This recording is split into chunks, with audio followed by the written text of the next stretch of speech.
The first light of morning drifted in through the blinds like a soft breath, stretching itself across the narrow living room before touching the edge of the old couch where Sam Rodriguez had fallen. Asleep. It was 4:15 a.m., a quiet, almost apologetic hour, too early for the world to care, yet too late for yesterday's worries to remain asleep. Sam blinked himself awake, stiff from another night on the couch. His back ached the way only years of exhaustion could ache. He turned his head toward the small bedroom, its door left slightly open. A sliver of warm light from the hallway fell across his son's bed. Luke slept curled on his side, his small hands tucked beneath his cheek. Seeing him calmed the rising panic in Sam's chest. Bills stacked on the counter, rent past due, shoes nearly worn through. The usual shadows. But he whispered, as he always did before each long day, "We'll make it, buddy." He showered quietly, pulled on his cleanest shirt, and grabbed his backpack. On his way out, he paused a moment longer than usual. Luke shifted in his sleep, murmuring something that sounded like Dad. The word hit Sam like a warm hand to the heart. He closed the door softly behind him. Outside, the city was still more asleep than awake. Streetlights flickered along the empty sidewalks, casting thin golden beams that stretched across cracked pavement. A bus rumbled somewhere in the distance. A delivery truck hissed to a stop. Sam walked briskly, hands shoved deep into his jacket pockets, breath clouding the air. Dawn had not yet decided whether it wanted to arrive. Beacon Street Café sat on the corner of a block that hadn't kept up with the brighter parts of the city. The awning was half faded, the windows smudged from years of steam and fingerprints. But to Sam, it was familiar. It was survival. Stepping inside, he inhaled the rich, comforting smell of old coffee machines heating up, burnt, somehow nostalgic. The kitchen was already noisy. Tony, the cook, grunted in greeting, his large frame leaning over the griddle. Denise, who had been there longer than anyone but still looked too young to be so tired, pushed past Sam with a tray of cutlery. "You're late," she muttered. "It's 4:47, Sam said gently. "That's late for people who open at 5. He smiled as if the joke were kinder than it was.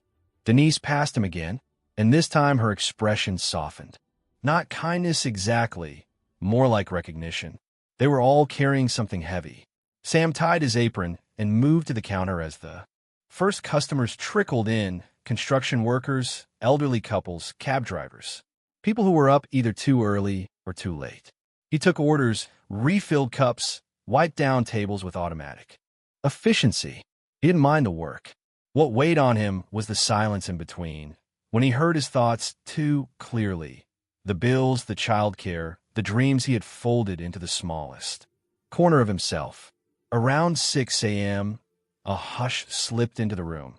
The quiet that sometimes happens not because something dramatic occurs, but because something subtle shifts. Sam looked up. An older man had just entered. He moved slowly but with surprising steadiness, as if each step were measured. His hair was silver, brushed back neatly. His coat was elegant, though clearly well-worn. He carried no briefcase, no phone, only a small paperback book tucked beneath his arm. He chose the corner table near the window, the one bathed in the first real sunlight of the day.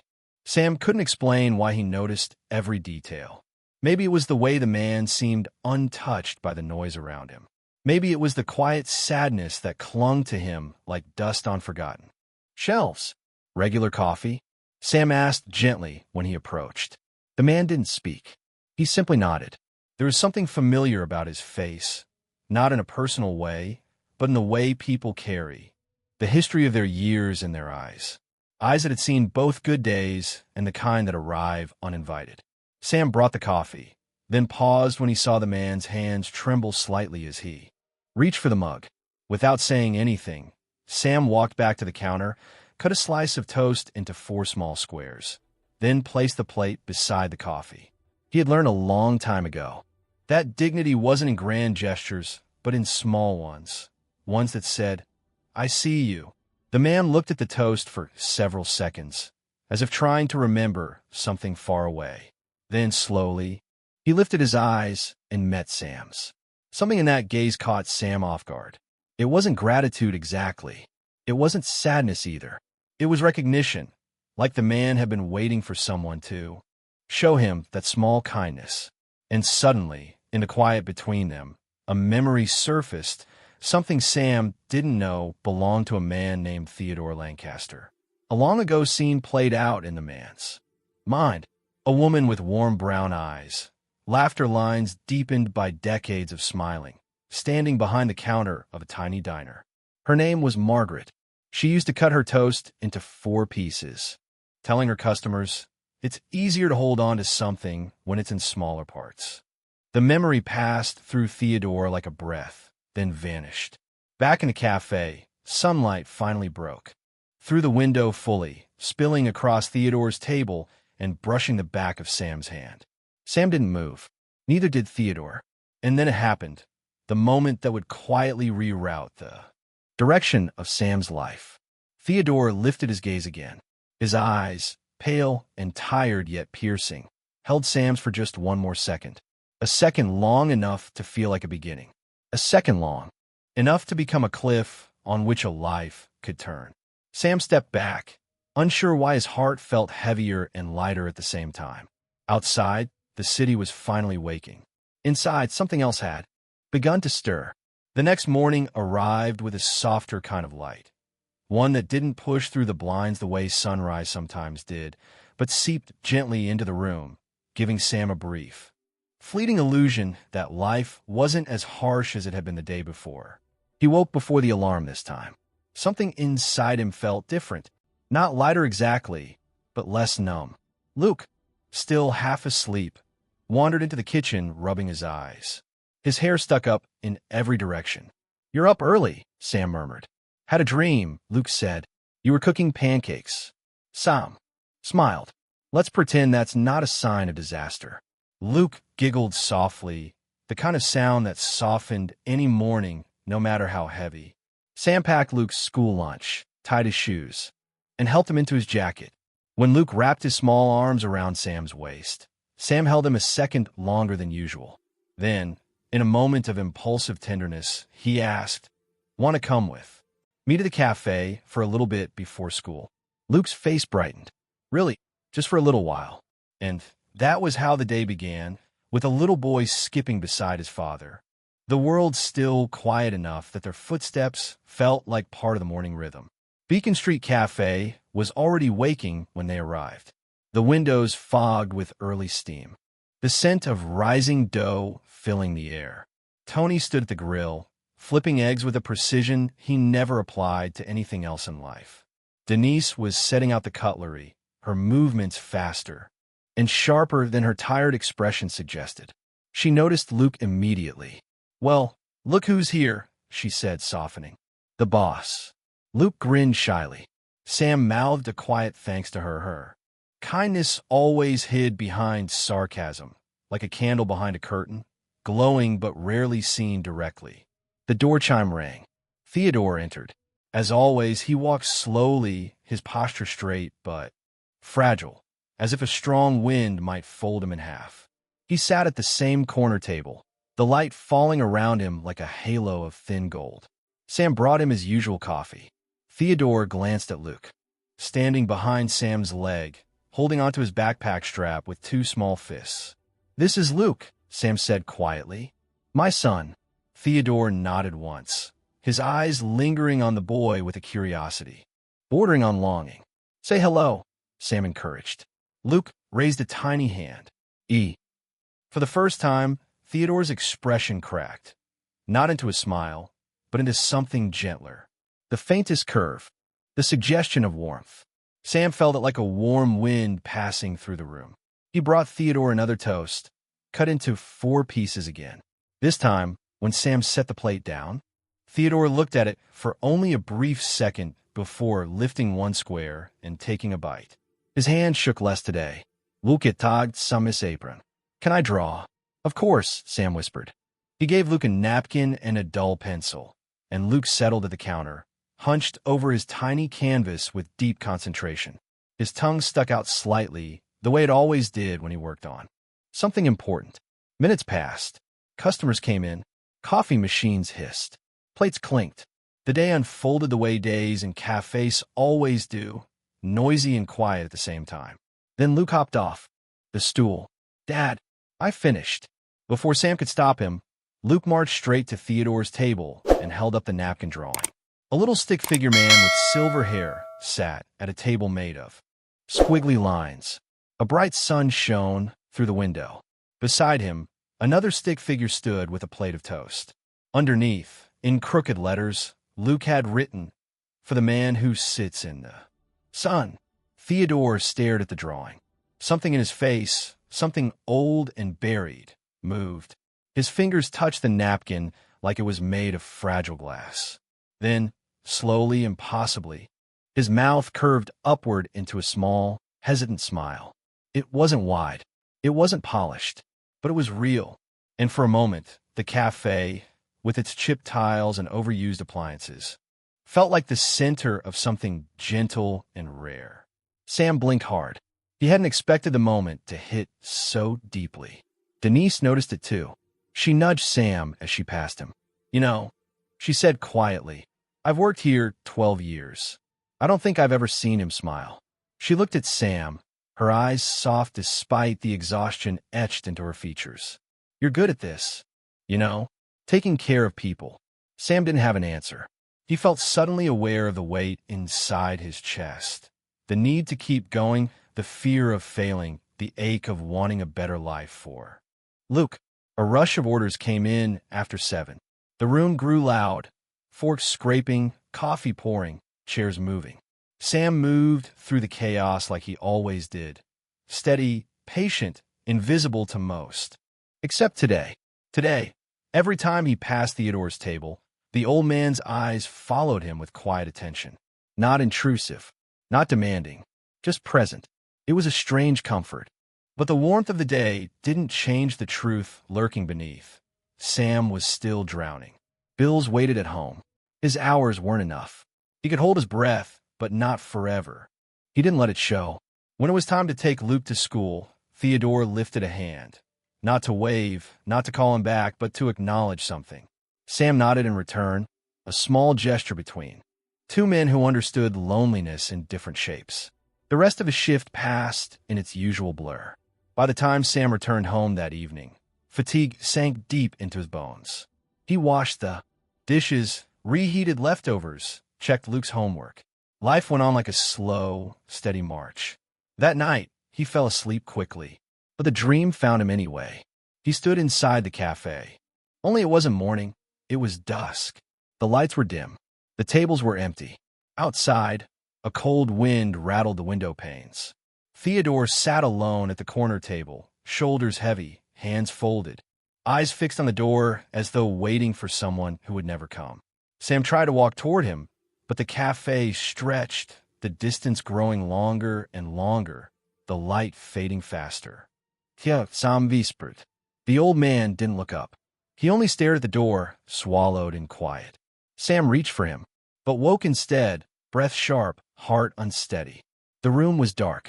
Luke slept beside him, safe and warm. But the image stayed. The loneliness in Theodore's posture. The silence. The way he seemed to be waiting. Sam sat in the dark for a long moment, trying to understand why the dream felt like a warning. Or a beginning. Outside, somewhere far beyond the window, another dawn prepared to break. The next week unfolded with a rhythm so gentle, so unlikely, that Sam found himself almost afraid to acknowledge it. Life had never given him soft landings or quiet blessings, and yet here he was, moving through early mornings that felt less like survival and more like belonging. Every dawn brought its familiar glow to the chipped windows of Beacon Street Cafe, and every morning, the corner table at the far end came alive in ways he had never seen before.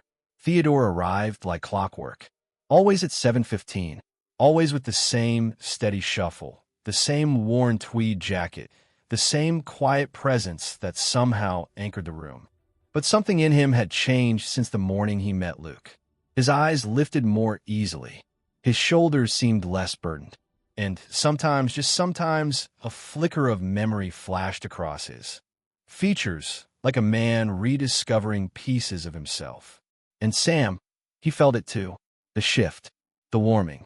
One morning, after the breakfast rush eased and the clatter softened into a gentle hum, Sam brought Theodore a second cup of coffee. Hotter, richer, a small kindness he had started doing without being asked. "Good morning," Sam said softly, setting the cup down. Theodore looked at him with that slow, deliberate gaze that always felt heavier than words. "Your boy, he draws well." Sam laughed quietly. "He draws everything. Last night, he drew the toaster and named it Captain Toast." A faint smile. Imagination is a gift. Sam nodded. He gets that from his mother. Theodore's hands paused around the cup. Something in his expression tightened. Not judgment, but a shared understanding of absence. "Children carry pieces of us we forget existed," he murmured. "Samishchestaitant." It always surprised him how deeply those small comments reached. Later that day, during a brief quiet pause, Denise nudged Sam toward the break room. Her tone was its usual sharpness, but her eyes carried something different, something that looked almost like care. "Sit down," she said. "You've been on your feet since sunrise." "Eat." Sam blinked. "I'm Fina." "You're not. You look like a guy who hasn't slept since 2009. He laughed under his breath. Denise was a hurricane, wrapped in sarcasm, but at her core was a woman who had raised 3 kids alone, buried 2 parents, and worked at this cafe long enough to know every kind of pain. Her way of helping was to pretend. She wasn't helping. "You've changed lately," she said, not meeting his eyes. "You smile more."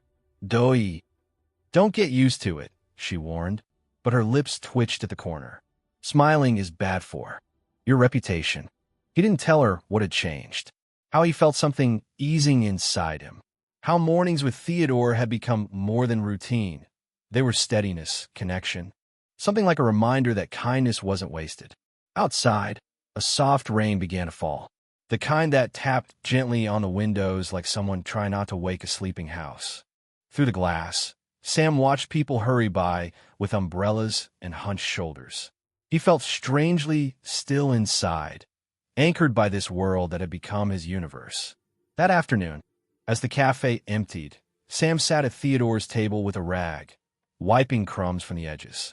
Sunlight struggled through the rain clouds, landing on the empty chair across from him, the chair Theodore always used. For a moment, Sam imagined him there. Imagined the quiet smile, the way he held the cup with both hands, the way his eyes softened whenever Luke's name came up. A shiver crept up Sam's spine. Not cold, not fear, something else. Something like knowing that fragile things don't last forever. He pushed the thought away. 3 days later, something happened that Sam couldn't shake. It began as a conversation with Tony while they restocked napkins in the supply closet. Tony never talked about his own life, but that morning he broke character. Maybe it was the rain or the quiet or Sam's softened presence. "Funny thing about old men," Tony muttered. "Had a regular once. Came in every day for 20 years. Sat at the bar, ordered the same thing, chicken hash, extra pepper. Wife had died. He never talked much. One day he stopped coming. That's it. Just stopped." Sam's hands stilled on the napkin pile. "Did he?" Tony shrugged. "People disappear, Sam. Happens more than you think." The words clung to him long after Tony went back to the grill. People disappear. He didn't want to think about Theodore that way. Early Saturday morning, Sam left the cafe to toss trash into the bin behind the building. A cold gust swept down the alley, carrying the scent of rain-soaked asphalt. The wind tugged at his apron and lifted a few loose papers from the ground. He shivered. The weather felt unsettled, like something gathering. When he turned, he saw Theodore through the back window of the cafe, sitting alone, hands folded, staring out. The sight rooted Sam in place. The rain made a silver curtain across the glass, blurring the old man into something ghostly, almost fading. The cafe's warm light framed him from behind, turning his silhouette into a quiet study in isolation. Sam swallowed hard. Something in him wanted to go back and right then. Sit with him. Ask him about his life, about his family, about the loneliness carved into every line of his face. But he didn't. He only watched until Theodore looked up, and their eyes met for a fleeting second, a moment of warmth in the middle of the cold. Then Sam returned inside, pretending the moment hadn't shaken him. That night, exhaustion pulled at him as he tucked Luke into bed. Rain pattered softly against the window. Luke curled up under his blanket and whispered, "Dad, do you think Mr. Theodore is lonely?" Sam paused. "I think maybe he's been lonely for a long time," he said finally. Luke nodded solemnly. "He needs someone to sit with him." Sam brushed Luke's hair back. "Maybe we already do." When Luke drifted to sleep, Sam stepped into the hallway, leaning against the wall. The house was quiet, but his mind wasn't. Images of Theodore in the rain kept returning.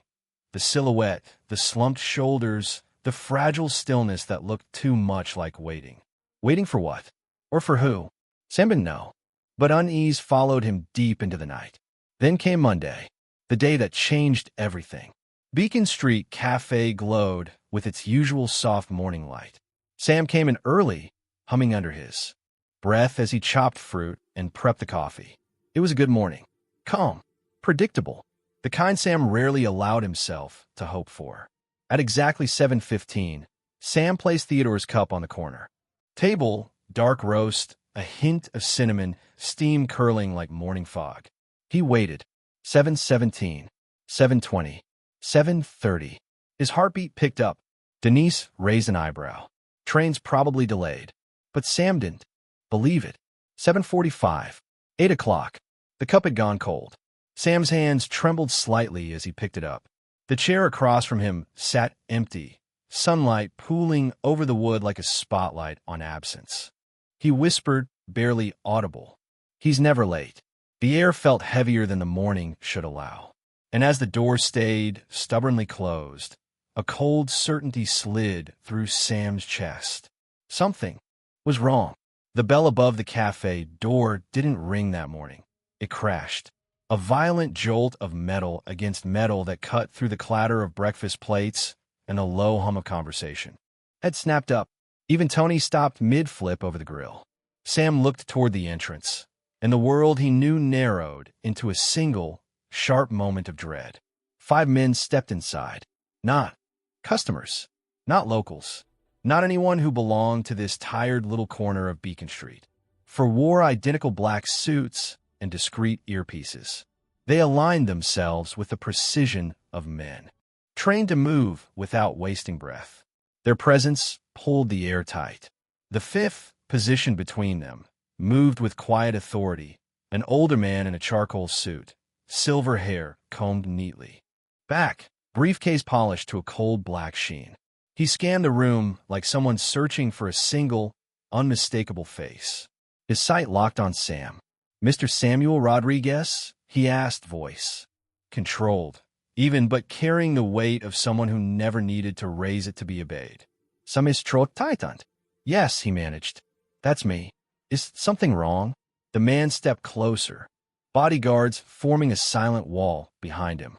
"I am Philippe Anderson, personal attorney to Mr. Theodore Lancaster." The cafe fell silent. Sam felt the world tilt under his feet. Anderson continued, gently yet firmly. "Mr. Lancaster passed away in his sleep late Sunday night." A hollow sound filled Sam's ears, like someone opening a door to a storm. For a moment, he forgot to breathe. He saw Theodore's silhouette in the rain from last week. The faint smile when Luke showed him his drawing. The quiet ritual of toast cut into 4 squares. He felt himself falling. I am sorry," Sam whispered, hand on the counter to steady the shaking. "I didn't know. I wish I had checked on him." "You are mentioned in his will," Anderson said. "Your presence is required. Immediately. Transportation is outside." It took Sam a moment to process the words. Mentioned. Will. None of this made sense. Tony, pale as flower dust, muttered, "Go, Sam." And surprisingly, Denise touched his shoulder, soft, human, something she rarely allowed herself. "You okay?" she whispered. Sam wasn't, but he nodded anyway. "I'll be back." The bodyguards formed around him as he stepped out into the daylight. The contrast was jarring. Beacon Street behind him, the sleek black Lincoln ahead. A door opened with a dignified hush, and Sam slid into leather so soft it felt like unfriendly luxury. He held his breath as the car pulled away. The law office sat high above the city, wrapped in glass and silence. A receptionist guided Sam to a conference room so large it felt like a courtroom. Sunlight spilled across polished walnut, reflecting in clean lines and metal edges. Inside sat two people already waiting. A sharply dressed woman in her late 50s, flawless, makeup-controlled posture, and a man in his 20s, jaw clenched, leg bouncing with agitation. His suit looked expensive but too flashy, like someone trying to wear power instead of having it. Natalie and Justin Lancaster, Theodore's daughter-in-law and grandson. Justin stared openly at Sam, incredulous. "This is him, the barista? Grandpa's toast cutter." Natalie murmured, "Justin, please," though her tone held no real scolding, only disdain veiled in manners. Sam took a seat where Anderson gestured, hands clasped in his lap. He felt like a child at a table carved for royalty. Anderson opened a thick leather folder. "We will proceed." He began reading bequests, trust funds, philanthropic gifts, transfers to foundations Sam had never heard of. His voice was steady, unhurried, the rhythm of legal certainty. Then, "To Mr. Samuel Rodriguez," Anderson said, lifting his gaze for the first time, "the young man whose kindness was given freely and without motive. I leave a legacy of gratitude. Sam froze." A paper slid across the table toward him. "First," Anderson continued, "a gift of $500,000 distributed immediately." Justin bolted. "Upright. 500? This is insane. We'll contest." "Sit down," Anderson said sharply. Even the bodyguards moved in a breath behind him. Justin sank into his chair, seething. "And second," Anderson went on, "the ownership of the business known as Beacon Street Café, acquired by Mr. Lancaster 6 months ago." Sam felt as if the room were receding from him. "He owned the café?" "Yes. He believed it should belong to someone who saw people, not profit." Natalie's face hardened. Justin's turned blotchy red. But Anderson wasn't finished. He closed the main folder and opened a smaller one. A single document rested inside. A certificate with gold edging. "Mr. Lancaster leaves, in addition, 1 share of Lancaster Enterprises stock," Anderson said. "A strategic share, sufficient to grant access to the annual shareholders meeting. He intended for you to attend." Just interrupted. "You can't be serious. He wanted me, not some waiter." He looked ready to leap. Across the table, Anderson didn't flinch. Mr. Lancaster made his intentions explicit. He believed, in his final years, that legacy is not built through lineage but through character. The silence that followed felt like a hell breath. Then Anderson spoke again, softly, almost reverently. He also wished for Mr. Rodriguez to know something about Margaret. Sam blinked. "Margaret?" Anderson nodded. "Theodore's late wife. She used to run a small family diner." The warmth reminded him of something he had lost. Something he saw again in your kindness. A quiet crack formed in Sam's chest. Grief for a woman he'd never known, for a man who had missed her every day since. Justin slammed his hands on the table. "This isn't over." No one responded. Night had fallen by the time. Sam stepped out of the building. The air was sharp with cold. The city buzzed around him, but he heard none of it.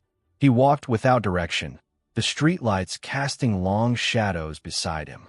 In his hand he held the single Lancaster Enterprises share, thin cardstock that weighed as much as a door to another world. The gold-stamped lettering caught the glow of a street lamp.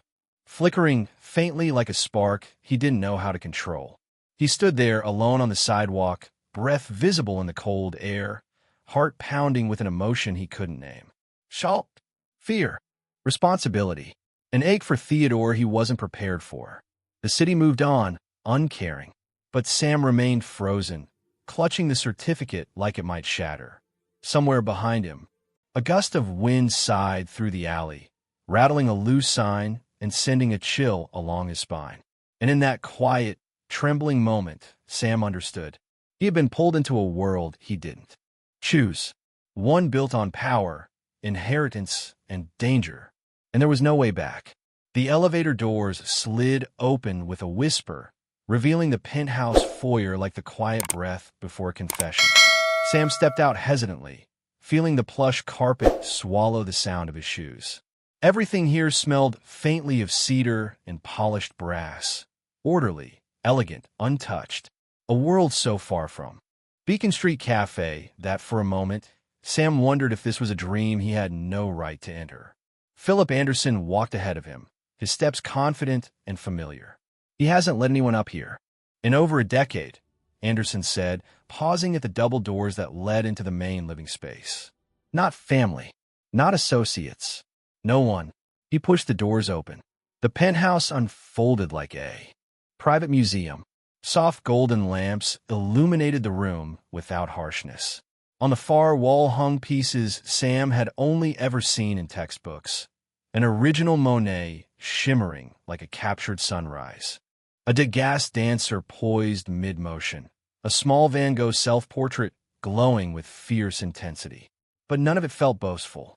If anything, the space felt lonely, too quiet, too immaculate, as though someone had spent years arranging the world around himself to make up for the pieces missing inside. Sam swallowed hard. "This way," Anderson murmured. They walked down a long hall paneled in warm walnut. At the end stood a heavy oak door, aged, worn, out of place among the polished surfaces. Anderson handed Sam a small brass key. He left instructions. "This room is yours to open." Sam hesitated, feeling the weight of the moment settle over his shoulders. Then he slipped the key into the lock. It turned with an old, tired click, like something exhaling after being sealed away. For too long. He pushed the door open. The room was nothing like the rest of the penthouse. It felt lived in, human. A thick leather armchair sat near the fireplace, its cushions softened by years of use. Shelves overflowed with books, poetry, philosophy, economics, cookbooks, even children's stories worn at the edges. Dust motes floated in the warm, golden light. But the thing that drew Sam forward, the thing that took the breath from his lungs, was the massive corkboard covering the entire far wall. It was a map, not of cities or nations, but of a life. Photographs pinned with colored string, newspaper clippings, financial statements, handwritten notes with looping, shaky script, arrows connecting faces, circles around dates, underlined words, trust, heart, legacy. Sam stepped closer slowly, as if approaching something sacred. At the center of the board, illuminated gently by a lamp, was a photograph of a woman. Margaret. She stood outside a small diner, bright smile, warm eyes, one hand raised as if greeting the person behind the camera. The sign above her read Maggie's Table, where everyone is family. Sunlit joy radiated from the photo. You could almost hear the clink of plates and the hum of morning chatter behind her. Pinned beside it was a newspaper clipping. Local diner owner killed in accident. Community mourns loss. Sam swallowed against the tightness in his throat. He traced the edge of the photo with his eyes. This was her dream, Sam whispered. A place where people felt seen. And suddenly everything clicked. Theodore's quiet smile when Luke called Sam a hero. The way he watched the cafe, not the food. The way he lingered over morning light and small talk. He wasn't escaping from wealth. He was looking for home. Sam moved along the board. There were photos of business partners, hostile acquisitions, years of battles fought from boardrooms and corner offices. And yet, in the corner of the board, nearly hidden, was a small, candid photo of Justin as a child. A boy no older than 7, smiling brightly, holding a wooden chess piece. Pinned beneath it, in Theodore's shaky handwriting. He had her eyes once, but the world taught him different lessons. Sam felt the sting of unexpected grief for a boy who lost his softness, for a man who didn't know how to raise him without his wife. And then he saw it, near the bottom of the board, tucked between financial diagrams and a worn map of Manhattan. was another photograph. Sam, standing outside Beacon Street Cafe, apron-tied, head bent as he laughed at something on his phone. The picture was grainy, taken from a distance, but unmistakably him, pinned beside it in trembling ink. He has her heart. Sam's knees nearly buckled. The tears came before he could stop them, quiet at first, then heavier, dropping to the wooden floor with soft taps. His hand pressed against his mouth, as if holding in a grief he didn't understand. He sank into the leather chair, unable to tear his gaze from the words. He has her heart. A man who had lost everything had seen something in Sam he never saw in himself. Something worth saving, worth believing in, worth entrusting with his final legacy. Sam had spent years thinking his kindness was small, unnoticed, irrelevant. But someone had been watching. Someone had understood its cost. Someone had followed the threads all the way back to a single truth. The way Sam treated strangers was the way Margaret once treated the world. And that was why he was chosen. Sam wiped his face and stood again, drawn to the desk. A sealed envelope waited with his name written in delicate, wavering cursive. He opened it. Inside lay one final message. Sam, this room holds the story of the life I built, the life I broke, and the life I longed for. Now hold yours too. Use what I leave not to win battles, but to restore what was lost. You will know what to do when the time comes.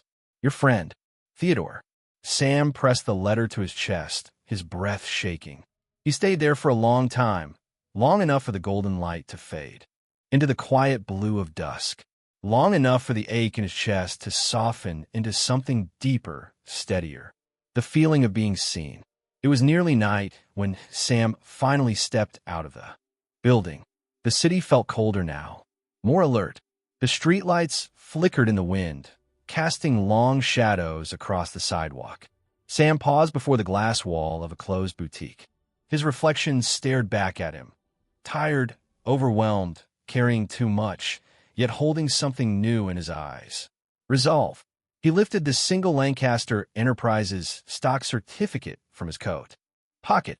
Under the street lamp, the gold edges gleamed like a challenge. He whispered into the night, voice unsteady but certain. I'm going to the shareholders' meeting. The wind picked up, sweeping across the street like a low breath before a storm. And Sam walked into it, a man no longer hiding from his life, but stepping into the one he had been chosen for. The 27th floor of Lancaster Enterprises glowed like a white cathedral of ambition. Walls of glass caught the winter sunlight and fractured it into hard angles, spilling brightness across the marble floors. Sam stepped out of the elevator feeling impossibly small in this world of polished shoes, silver cufflinks, and expensive cologne. His thrift store blazer felt thin, out of place, and yet he tightened the buttons anyway. He wasn't here to belong. He was here to stand. The receptionist's whispers followed him down the hall. Anderson walked beside him, calm, hands clasped behind his back, as though shepherding a quiet storm that only he knew was coming. Remember, Anderson murmured, leaning closer as they approached the boardroom doors, they expect you to stay silent. Surprise is your advantage. Sam nodded, though his throat felt too tight for words. Inside, the boardroom stretched wide and cold. A long table gleamed under white overhead lights. The view behind them showed the skyline, great towers rising through a pale sky. Justin Lancaster stood near the head of the table, surrounded by a cluster of executives in dark suits. He looked every bit his father's son, but none of Margaret's kindness lived in him. Ah, Justin said, turning as Sam entered. The barista. How quaint. His smile was thin, sharpened by contempt. We're already running late. Please take a seat, preferably one out of the way. Sam didn't move. Anderson cleared his throat. Justin, Mr. Carter holds a shareholder's certificate. Legally, he has every right to be here, because my father lost his mind in his final months. Justin's tone swung from dismissive to icy. Let's not pretend this is anything more than a clerical inconvenience. Sam curled slowly. He heard Luke's laugh in his mind, felt Theodore's shaky handwriting beneath his fingertips. He straightened. Justin took the CEO's seat at the head of the table. With a decisive thud, meeting called to order. As acting CEO, You're not CEO yet. Sam didn't know he was going to say it. The words left him before fear could stop them. A ripple ran through the room. Justin's jaw clenched. "Oh," Justin said softly. "And what makes you think you understand the structure of this company?" Sam stepped forward. Theodore did. A few executives shifted. Uncomfortably. Anderson's gaze sharpened in approval. Sam swallowed his nerves. "Before you vote today, I want you to hear something. Not from a board member. Not from a billionaire. From a man who sat with your father every morning." Justin scoffed. "This should be rich." Sam didn't look at him. He looked at the room. The faces carved by stress and ambition. The hands tapping. Pens, the rigid shoulders bracing for conflict. He remembered Theodore watching these people from afar, listening to their words, never trusting their intentions. "I made him breakfast," Sam said quietly. Several brows lifted. For months. Same table, same booth, same toast, cut into 4 pieces. His voice steadied. "Every morning, he'd thank me. And every morning, I saw something in him I never understood. Not until now." Justin rolled his eyes, but something flickered behind them. A flicker he couldn't hide fast enough. Sam continued. He wasn't running from business. He wasn't avoiding meetings. He was looking for the only place left that felt like her. Silence tightened the air. Sam's voice softened. "Margaret, he told me once that she could walk into a room and see the good no one else bothered to notice." A few board members shifted, their expressions changing. The name Margaret still held weight. Sam breathed in. "He saw that in me. Not because I'm special, but because she taught him to look for it." Justin slammed his palm against the table. "Enough. This nonsense has no bearing on corporate governance. It has everything to do with it," Anderson said calmly, rising. "Because Mr. Carter is not here by accident." He reached into his briefcase and placed a folder on the table. A folder with Margaret's handwriting on the top. Justin froze. "This," Anderson said, "is the sealed witness statement your father filed 5 years ago. The one he instructed me to reveal only in the event of his death or a vote to remove him." As CEO, Justin's face drained of color. Anderson slid the folder open. Inside lay a series of reports, annotated emails, and documented warnings. Justin's mishandling of funds, attempts to pressure the board, and a near-covered scandal involving an illegal acquisition strategy. Gasps erupted around the table. Justin's fist tightened. "You're twisting this." Sam stepped in gently. "Justin." The room fell still at the softness of his voice. Sam didn't raise his chin or puff his chest. He simply held Justin's gaze with quiet, steady humanity. "You weren't always this angry," Sam said. "Your father kept a photo of you at 7 years old. He wrote that you had Margaret's eyes." Justin flinched as if struck. "He didn't leave me anything to hurt you," Sam said. "He left me something, because he wanted someone who remembered her heart to guide this company, not control it." The board members exchanged long looks. The tone of the room shifted, subtle but undeniable. Anderson stood straighter. Motioned to confirm Sam Carter as supervisory trustee of the Lancaster Foundation funds. Several hands rose immediately. Then more. Then all but Justin's. The motion carried. Sam let out a slow, unsteady breath. Not triumph. Not victory. Something heavier, quieter. The kind of relief that came with responsibility. Justin's chair scraped sharply as he stood. His expression was not rage or hatred. It was emptiness. A hollow, disoriented void where certainty used to live. He stared at Sam for a long moment. Eyes glassy, unfocused, something broken. Behind them. Then he walked out without a word. The boardroom doors closed behind him, the soft click echoing like the end of a long, painful chapter. Sam remained standing in the center of the room, alone amid a forest of suits, feeling the weight of what he carried now. The trust of a dead man, the legacy of a woman he never met, and the fragile hope that maybe, just maybe, mercy could change. Even the hardest stories. Behind him, the glass wall reflected the city. Ahead of him, Footsteps faded into nothing. And as Sam gathered his papers, the image that stayed with him was Justin's final look, a pair of eyes emptied of fire, emptied of anger, emptied of purpose, a cliffhanger made of silence. The morning sun reached Beacon Street Café before anyone else did, slipping through the wide, freshly cleaned windows and laying soft gold across the new wooden tables. The scent of varnish lingered faintly, mixing with warm bread and the crisp brightness of fresh paint. Where the old flickering neon sign had once buzzed, a new one now hung. Simple, hand-carved, and quietly proud. Theodore's Corner.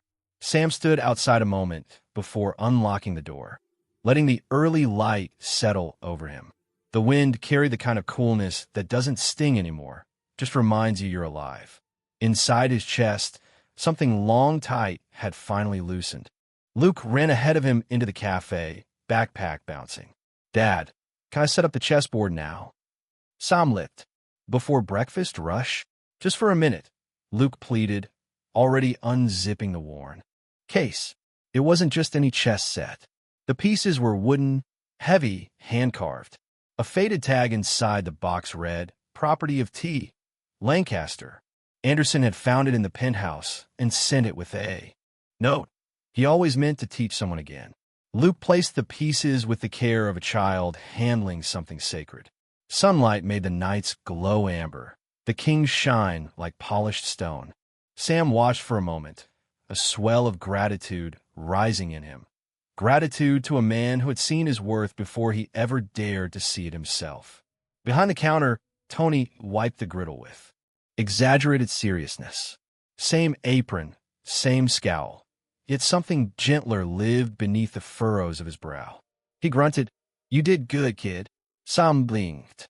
"Did I hear that right?" Tony rolled his eyes. "Don't make it weird. Hand me the batter." Denise entered a moment later, clutching a box of flowers. Her hair was tied up in a messy bun. Streaks of blue paint dusted the side of her cheek. "I brought these for the front," she said, placing the flowers by the window.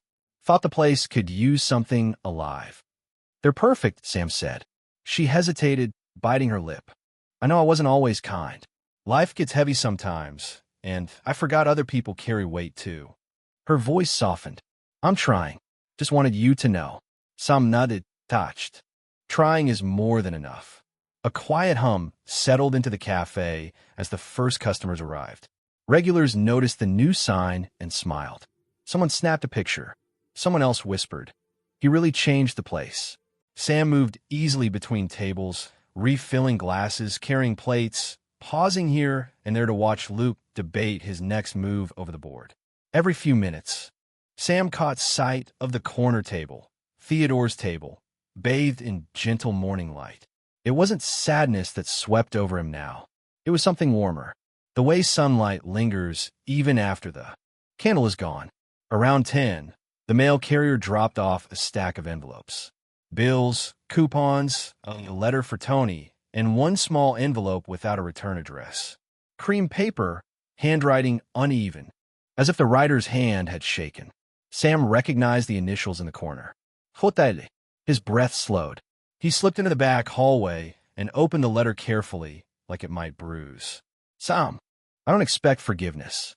I'm not sure I deserve to ask for it. But you should know I'm trying to understand the man my father wanted me to be." There were smudges, ink blurred by something wet. Maybe frustration, maybe regret. "You said something in that meeting that I can't shake. That my father saw Margaret in me. I don't know if I believe it yet, but I want to try." Another pause in the handwriting then. "Thank you for not hating me when you had every right to. Justin." Sam folded the letter slowly, pressing it to his palm. It felt like holding a fragile truth, something that had cracked but not broken. He slipped it into his pocket and exhaled long, steady. When he stepped back into the cafe, someone new had entered. An elderly man, perhaps mid-70s, wiry, weathered by time, yet carrying a quiet dignity. He paused just inside the doorway, hat in hand, eyes scanning the place as though searching for a memory he wasn't sure he'd find.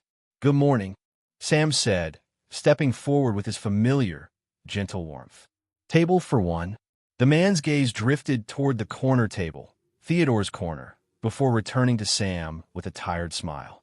Yes, son. Just one. Sam guided him gently, noticing the man's slow steps. Can I get you coffee? If it's as good as it smells, I might just stay all day. Sam chuckled, setting down a mug. We don't rush anyone here. The man nodded, fingers wrapping around the warm porcelain. For a moment, he simply breathed it in. Funny, my wife used to say that, about not rushing people. Sam felt something nudge subtly in his chest. Not a coincidence, more like the universe leaving breadcrumbs. Would you like toast? Sam asked softly. The old man paused. His eyes glimmered. Yes, for pieces, please. The air shifted the way it had the first morning Theodore walked in, like a ripple in a still pond, like the echo of something continuing. Sam cut the toast, each slice precise. Steady. When he returned, he set the plate down gently. The old man smiled with something like recognition. My wife used to do that too. Said it makes breakfast feel like more than it is. Sam nodded. Someone once told me the same. As he stepped away, Sam glanced at Luke, leaning over the chessboard, sunlight crowning his small head, and then at the new sign on the wall. Theodore's corner. Life didn't magically fix itself. Bills still existed. The world still bruised the people living in it. Somewhere out there, Justin was fighting his shadows. Sam didn't know if he'd win. But here, in this small cafe filled with morning light and second chances, goodness didn't feel like a grand gesture. It felt like a decision. A small one you had to make again and again. He walked back toward the counter, letter in his pocket, warmth in his chest, and a smile rising without effort. Sometimes, hope began exactly like this, with a simple act offered quietly, asking for nothing in return. And as the door opened for another customer and the bell chimed above him, Sam whispered the line Margaret had once said, the one Theodore carried, the one he now lived. A small act can change a life, and sometimes it takes courage to keep giving away.